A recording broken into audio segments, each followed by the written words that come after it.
That is what his reputation was. इनको आपने बना दिया। जनरल बाजवा को मुझे जाती तौर पर उन्होंने कहा कि मैंने नवाज शरीफ को बाहर भिजवाया है कह के, तो ये भी हमें पता है क्यों भिजवाया, और आपको पता था उसने वापस नहीं आना। फजलुर रहमान कसम कहता है मैं कुरान पे हाथ रखने के दौरान मेरे सामने जनरल बाजवा को रखूं, फैज हमीद को बिठाओ, मैं उनसे कहूंगा आप लोगों ने मुझे नहीं कहा था पहला धरना करने के लिए। मेरी जनरल बाजवा साहब से जो है कि लोग मुझे कहते हैं यार हैदर तुम जो जनरल बाजवा आर्मी चीफ है तुम उसको ना कहते हो कि ये गद्दार है। मैं कहता हूँ यार बिल्कुल गद्दार। गद्दारी की डेफिनेशन क्या है? गद्दारी की डेफिनेशन ये है कि आपके मुल्क में बैठा हुआ एक आदमी किसी दूसरे मुल्क के साथ मिलके आपके मुल्क के खिलाफ साजिश करे और आपके मुल्क को नुकसान पहुंचाए। ये है डेफिनेशन ऑफ गद्दार। अगर ये डेफिनेशन गद्दारी की है और अगर जनरल बाजवा ने अमेरिका के साथ मिलकर पाकिस्तान के खिलाफ अंदर बैठे वाले चोरों डाकुओं के साथ मिलकर एक साजिश की, एक हुकूमत को निकाला और एक डाकुओं को ले आए, तो ये गद्दारी हुई। इसमें मुझे तो कोई समझ नहीं आता कि गद्दार ये लफ्ज सख्त है, लोग घबरा जाते हैं गद्दार, traitor, but that is exactly what general Bajwa has done. General Bajwa has committed tragedy. He has partnered with America. उन्होंने अमेरिका के साथ कॉन्स्पिरेसी की, मास्टरमाइंड की, एक्सिक्यूट की। सवाल मैं आपको बताता हूँ। मैं कहता हूँ बाजवा साहब आम बात है कि जनरल एजाज अमजद साहब जो आपके ससुर हैं उन्होंने नवाज शरीफ साहब के साथ एक मायदा किया था कि आप जो है ना मार्शल लॉ नहीं लगाएंगे, इनको नहीं निकालेंगे। और उसके जो एक विटनेस हैं जिनका मुझे ये सारी मुझे पर्सनली चीजें पता है, उनके विटनेस शुजात अजीम साहब थे और उस शुजात अजीम के लफ्ज थे यार मरवा तो नहीं दोगे, हाँ, कि जब ये हो रहा था कि जी हम गए थे। फिर ये मुझे बताएं कि जब उस वक्त इतने अच्छे 3 जर्नल थे, अशफाक नदीम था, जुबैर था जो बाद में 4 स्टार बना जॉइंट चीफ, जावेद रमदे था, वो सब आउटस्टैंडिंग ऑफिसर अपने कोर्स के। और ये जो बिल्कुल ही एक मतलब इनके पीएमए में इनका निकनेम था बगलोल, मुझे कहना नहीं चाहिए but this was his nickname, that is what his reputation was. इनको आपने बना दिया। जनरल बाजवा को मुझे जाती तौर पर उन्होंने कहा कि मैंने नवाज शरीफ को बाहर भिजवाया है कह के, तो ये भी हमें पता है क्यों भिजवाया, और आपको पता था उसने वापस नहीं आना। फजलुर रहमान कसम कहता है मैं कुरान पे हाथ रखने के दौरान मेरे सामने जनरल बाजवा को रखूं, फैज हमीद को बिठाओ, मैं उनसे कहूंगा आप लोगों ने मुझे नहीं कहा था पहला धरना करने के लिए। चीफ अपॉइंट होता है और जनरल बाजवा ने 3 चेंज किए हैं, रिजवान अख्तर को, आसिम मुनीर को और ये अभी इसको फैज हमीद को। पहले 2 में वही प्रोटोकॉल हुआ, 3 नाम गए, इमरान ने सिलेक्ट किया, चाहे बाजवा के कहने पे क्या हो कि भाई अभी इसको कर दो। ये जब वक्त आया, इससे पहले ये भी मैं आपको बता दूं, मैंने लिखा नहीं, इससे पहले पीएम इमरान के पास कुछ ऐसी एविडेंस आया था कि जनरल साहब शहबाज शरीफ के साथ बातचीत शुरू कर दी थी बैक चैनल्स में, और ये वोट ऑफ नो कॉन्फिडेंस और इस तरह की बातें शुरू हो गई जो उनको इल्म था। उन्होंने जब इनको कन्फ्रंट किया तो इनकी बहुत आपस में वो जो कहते हैं ना टफ टॉक हुई। इन्होंने अपने आप को डिफेंड किया जी कि मेरे पास तो ये लोग सब लोग आते हैं बातें करते हैं। उन्होंने कहा वो तो ठीक है, लेकिन ये आप उनको वोट ऑफ नो कॉन्फिडेंस का मशवरा क्यों दे रहे हैं? और ये पुराने समर की बात है, जब वो कहता है ना मुझे जून से ही पता था, तो ये बात वहां से शुरू हुई। तो अब जनरल साहब बाजवा साहब को भी ये पता चल गया कि ये बातचीत आई है इनके पास या तो आईबी के थ्रू या आईएसआई के थ्रू, चांसेस है कि आईएसआई के थ्रू आए।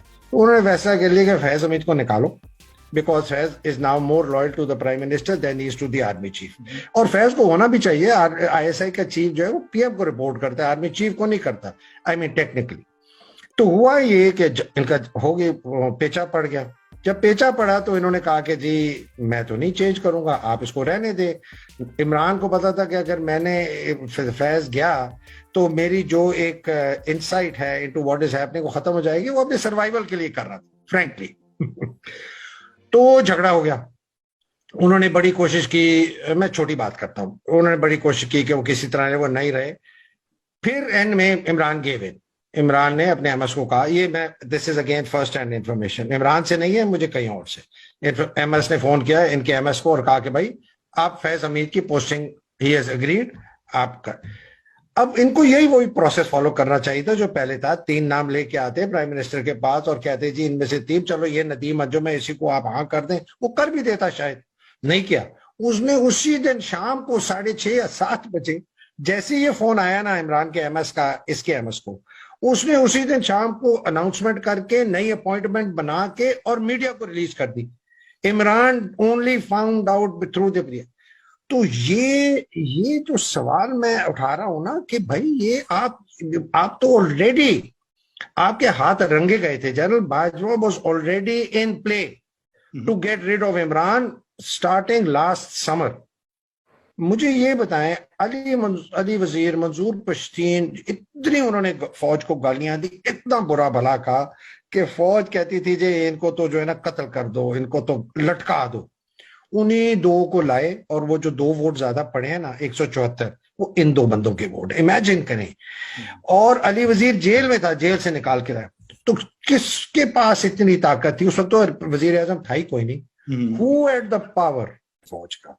अच्छी बात यह है कि चूंकि यूनिटी ऑफ कमांड है, डिसिप्लिन बहुत जबरदस्त है, तो सिपा सलार के खिलाफ नहीं जाती। अगर जाते तो इस वक्त तक खाना जंगी हो चुकी होती काफी पहले से। लेकिन ये एक कॉलोनियल ईथॉस है। ये मैंने अपने पिछले 2 आर्टिकल में कही, ये कॉलोनियल ईथॉस है that you are answerable to one man. आप एक आदमी की नौकरी करते हैं, आप मुल्क की नहीं करते, आप नेशन की नहीं करते, आप एक फर्द वाहिद की नौकरी करते हैं। जो भी आके बैठ गया वहां चीफ की गद्दी पे, वो जो मर्जी करे, काला करे, सफेद करे, बुरा अच्छा करे, हम उस पे सरनगू जाते। नहीं होना चाहिए ये। दिस इज हमें इस गुलामी से आजाद होना चाहिए। ये फौज जो कहती है कि इनकी अभी 1.5 ट्रिलियन का इनका बजट है, ये कहां से आता है?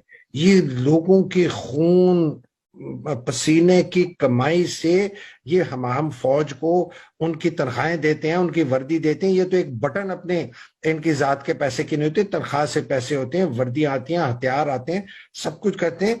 और फौज को हम इसलिए करते हैं कि यार हमारे दुश्मन हैं, हमें दुश्मनों से बचाओ। हमने इसलिए इस फौज को मजबूत नहीं किया, अपना पेट खाली नहीं किया, अपने आप को मारा नहीं, अपने आप को गरीब 60% गरीब गुर्बत इसलिए नहीं की कि एक फर्द वाहिद फौज का सिपा सलार आके एक गैर मुल्क के साथ कर्ज जोड़ करके और एक जो हमारी अच्छी भली चलती हुकूमत, अब आप look at the economic statistics, अच्छी भली झकी हुकूमत को निकाल बाहर किया और लुटेरों को आके रख दिया। ये इसमें कहां यूनिटी ऑफ कमांड और कहां डिसिप्लिन और कहां नेशन? हमारे जो फौजी है ना, और मैं भी उसमें शामिल हूं, हमें एक रोमांस है फौज से। हे जी हमारी इंस्टीट्यूशन है, इसने हमें पाला, इसने हमें पोसा, इसने हमें पढ़ाया। ओ भाई, ये कौम ने तुम्हें पाला पोसा, ये कौम के पैसे से तुम वर्दियां पहनते हो, ये कौम के पैसे से तुम्हारे घर और दिए चलते हैं, ये कौम के पैसे से तुम्हें तनख्वाहें मिलती हैं। और ये फौज का फर्ज है सैक्रिफाइस करना पाकिस्तान के लिए। मैंने फौज ज्वाइन की थी सोचते समझते हुए के लिए कि शायद एक दिन आएगा कि मुझे सुप्रीम सैक्रिफाइस देनी पड़ेगी।